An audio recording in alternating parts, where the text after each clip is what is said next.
Halo Bapak Ibu Guru, Suster, dan teman-teman.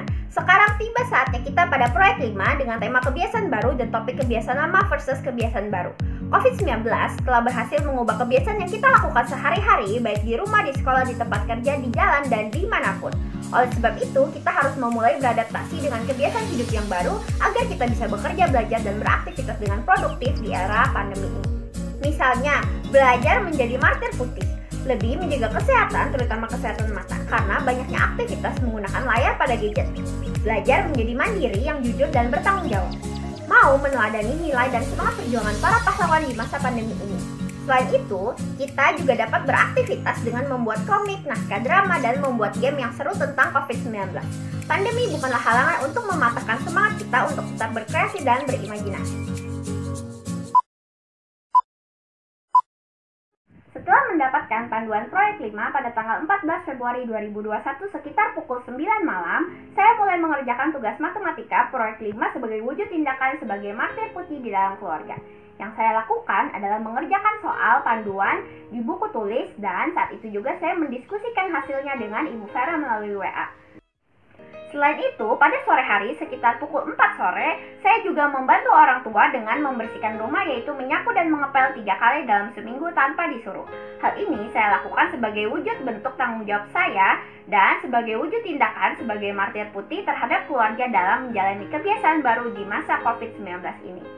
Dalam mewujudkan tindakan sebagai martir putih di masa pandemi ini, peranan orang tua adalah selalu mengingatkan dan menanyakan tugas proyek sudah sampai di mana dan mengingatkan untuk mengerjakan tugas lebih cepat agar dapat dikumpul tepat waktu. Selain itu, mereka juga mengingatkan agar tidak lupa untuk selalu makan secara teratur, minum suplemen setiap hari, minum air putih yang cukup, serta beristirahat yang cukup agar badan tetap fit saat mengerjakan tugas. Papa juga selalu mengingatkan bahwa meskipun di masa pandemi ini, kita sebagai orang beriman harus selalu bersyukur kepada Tuhan atas apa yang sudah diberikan hingga saat ini.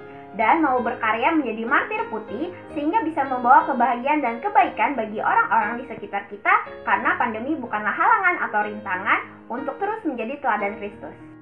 Secara umum, komik dapat diartikan sebagai salah satu media yang berfungsi untuk menyampaikan cerita melalui ilustrasi gambar untuk pendeskripsian cerita.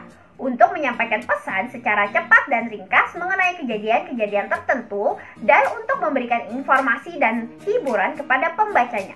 Komik juga dapat diartikan sebagai karya sastra berbentuk cerita yang ditampilkan berupa gambar yang di dalamnya kisah ceritanya terdapat tokoh atau karakter yang memerankan cerita tersebut. Saat ini, komik merupakan bacaan yang sangat populer dan digemari di kalangan anak-anak serta orang dewasa.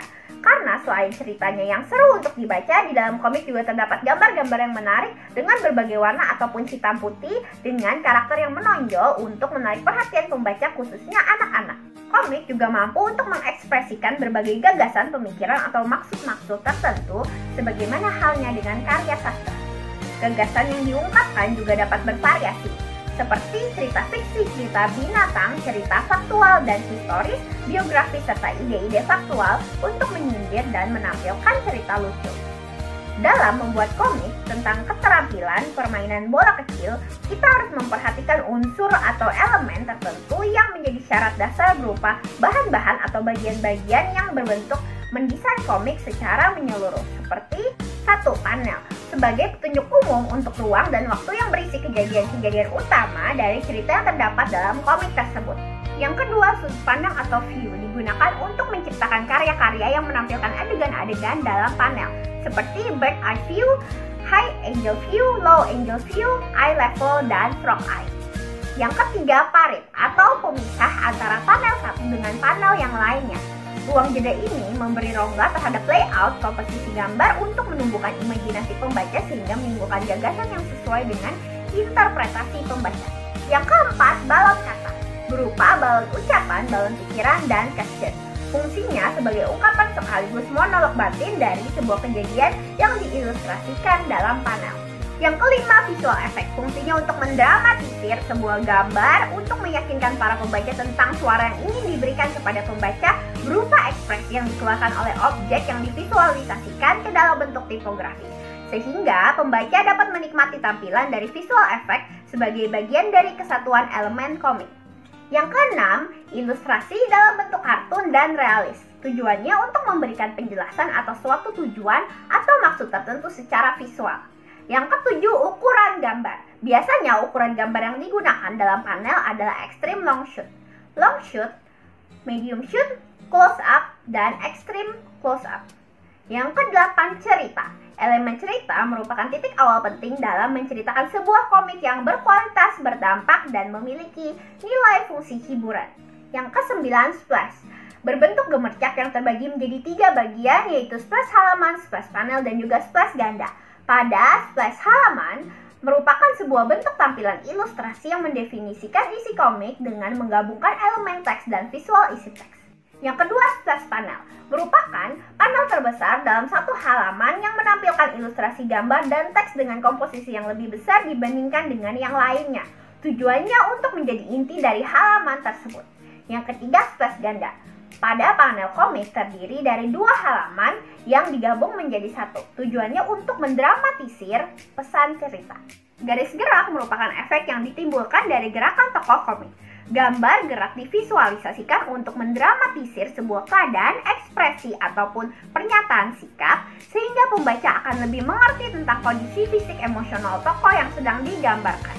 Selain unsur dan elemen yang berupa aspek visual gambar, komik juga harus menjadi sarana representasi aspek verbal bahasa berupa unsur cerita komik. Seperti 1. Tema, yang merupakan inti pokok gagasan dari keseluruhan pesan atau cerita. Yang kedua, tokoh dan penokohan. Penokohan adalah subjek atau tokoh yang dikisahkan dalam komik, baik antagonis maupun protagonis, di mana mempunyai sifat dan watak yang berbeda-beda. Sedangkan tokoh adalah pelaku dan penderita peristiwa yang diceritakan di dalam komik tersebut. Yang ketiga, alur atau plot adalah serangkaian peristiwa yang dibuat mulai dari pengenalan cerita, kemudian muncul awal konflik, terjadi konflik hingga klimaks konflik, dan diakhiri oleh penyelesaian konflik atau ending. Yang keempat adalah latar. Latar adalah tempat, waktu, dan lingkungan serta keadaan sosial dan tempat terjadinya peristiwa-peristiwa yang diceritakan dalam komik. Yang kelima, pesan moral, yaitu pesan yang ingin disampaikan kepada pembaca dan biasanya berupa amanat. Setelah mengetahui pengertian tentang komik dan unsur gambar serta unsur cerita komik, maka kita dapat membuat komik yang baik dan benar tentang kebiasaan baru versus kebiasaan lama mengenai permainan bola kecil. Demikianlah akhir dari presentasi saya pada proyek kelima ini dengan tema kebiasaan baru dengan topik kebiasaan lama versus kebiasaan baru. Semoga kita semakin sadar bahwa kebiasaan baru yang baik yang harus kita terapkan dalam kehidupan sehari-hari. Pada saat yang sama, kita juga harus bisa menghilangkan kebiasaan lama kita. Kebiasaan baru ini berdampak pada perubahan perilaku sehingga kita semakin terbiasa dengan kondisi normal baru ini di masa pandemi COVID-19. Terima kasih untuk perhatian Bapak Ibu Guru, Suster, Mister, dan teman-teman yang sudah setia menonton hasil video ini. Semoga video saya bermanfaat. Bersama saya Laurencia Nicole dari kelas 8B nomor absen 21. Salam Tarakanita. Satu hati, satu semangat, Tarakanita, yes! Tarakanita, edukasi, generasi cerdas berintegritas.